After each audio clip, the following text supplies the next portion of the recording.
Bonjour et bienvenue dans le quatrième épisode de cette saison et aujourd'hui on va apprendre à utiliser les conditions. Pour cela, on va créer un petit code pour valider un mot de passe. Donc déjà, tu vas déclarer la variable qui va stocker ton mot de passe, comme cela. Dans le code, tu mets comme tu veux. Et après, on va créer une autre variable qui va stocker le, la réponse de l'utilisateur. Donc là, on l'a vu au dernier épisode. Donc si tu t'en rappelles plus trop, je te conseille d'aller voir notre dernier épisode sur comment interagir avec l'utilisateur. Et maintenant, pour créer une condition, tu vas prendre le bloc de mots if, tu vas mettre ta variable et tu vas mettre 2 égales avec l'autre variable qui stocke le code secret.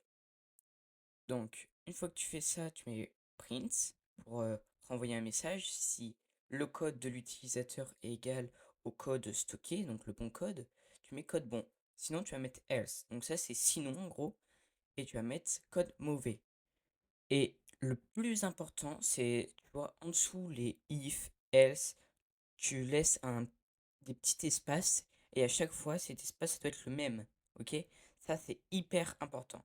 Et comme ça, là, tu peux, quand tu valides, tu mets le bon mot de passe, ça marche. Et maintenant, on va complexifier un peu les choses. Tu vas rajouter le bloc de mots elif. Donc, ce bloc de mots, il va s'activer si la condition if n'est pas bonne. Si ça ne marche pas, ça va aller ensuite sur elif.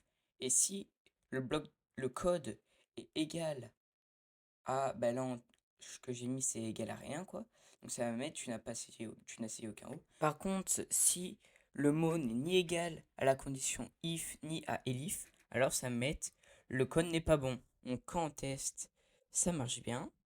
Et oublie pas de t'abonner pour pas louper le prochain épisode sur les opérateurs logiques et les comparaisons.